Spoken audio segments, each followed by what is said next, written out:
दुर्गा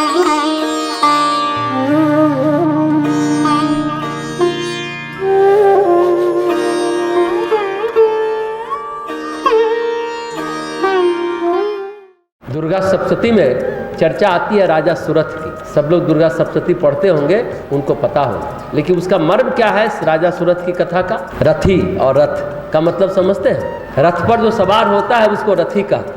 आत्मा उसके आगे है कि राजा सुरथ के राज्य का पतन हो गया, यानी आत्मा के राज्य का पतन हो गया। क्यों हो गया? आत्मा के कुल में कौन कौन है?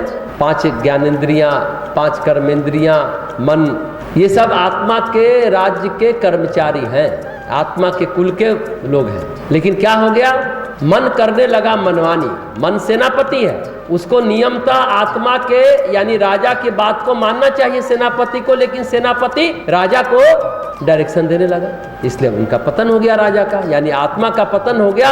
आज हमारा भी पतन हो गया। हमारा मन जो कहता है तुरंत करने लग जाते हैं। मन ही मित्र है, मन ही शत्रु है। कहते हैं ना, मन के हारे हार है, मन के जीते जीत है। गोस्वामी जी कहते हैं मन कैसा होना चाहिए? तो निर्मल मन होना चाहिए, निज दास होना चाहिए, यानी हमारा अपना सेवक होना चाहिए, आत्मा उस पर शासन करे। ऐसा नहीं कि हम कुछ कहते हैं अब मन कुछ और करता है। निर्मल मन, निष्पाप मन और दूध दूहने वाला होना चाहिए, यानी बुद्धिमान ग्वाला चाहिए, तब दूध हाथ में आने वाला है। बुद्धिमान ग्वाला गड़बड़ नहीं करता, वो फटाफट दूध निकाल लेता है। दूध निकालना भी एक कला है, सब कोई दूध नहीं निकाल सकता। आगे गोस्वामी जी कहते हैं मन के अंधेरे, चित्त के अंधेरे को दूर करने के लिए ज्ञान दीपक की आवश्यकता है। उसके लिए हमें जिस साधना क्रम की आवश्यकता है, उस प्रसंग में गाय को दूहने के लिए बुद्धिमान ग्वाला की आवश्यकता है। ये ग्वाला कौन है? ये अहीर कौन है? ये है मन। ये ग्वाला, ये अहीर, ये मन है। मन की जितनी प्रशंसा की जाए कम है, और जितनी निंदा भी की जाए वो भी कम है। मनुष्य के बंधन का कारण भी मन है और मोक्ष का कारण भी मन है। ये ब्रह्म बिंदु उपनिषद का वाक्य है। विषय में आसक्ति है तो बंधा हुआ है, और निर्विषय हो गया तो मुक्त मन है, बंधा हुआ नहीं है।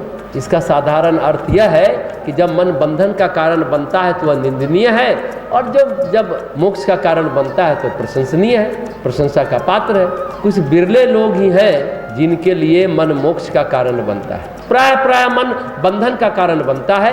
इसलिए गोस्वामी जी कहते हैं निर्मल मन अहिर निज दासा, यानी अहिर समझते हैं ना, अहिर यानी ग्वाला। क्या करता है? गाय की सेवा करना, गाय को चारा खिलाना, बछड़े की देखभाल करना और फिर दूध निकालना, ये सभी के वश की बात नहीं है। इंद्र जब गौतम ऋषि के वेश में आए, ध्यान से समझेंगे, हम लोग इस पर चर्चा करते हैं।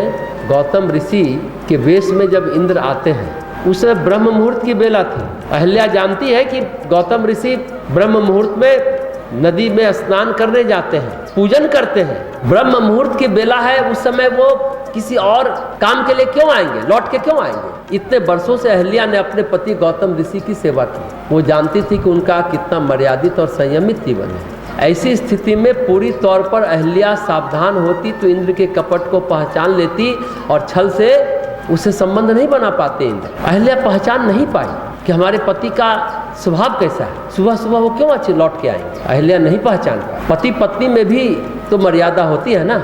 हमारे शास्त्रों में दोनों के लिए मर्यादा बनाई गई और बताई भी गई। पहली बात, गौतम जैसा ऋषि और इंद्र जैसा कपटी, कोई ऋषि ब्रह्म मुहूर्त में अपनी पत्नी के साथ सहवास करने आएगा क्या? क्वेश्चन तो पहले यही है, नहीं आएगा। तो अहल्या को सोचना चाहिए था ना, पहले तो ये प्रश्न पूछना चाहिए था कि ब्रह्म मुहूर्त में ये मन में क्या है आपको? तो बात यह है कि अहल्या सजग नहीं थी, इसलिए इंद्र का कपट चल पड़ा।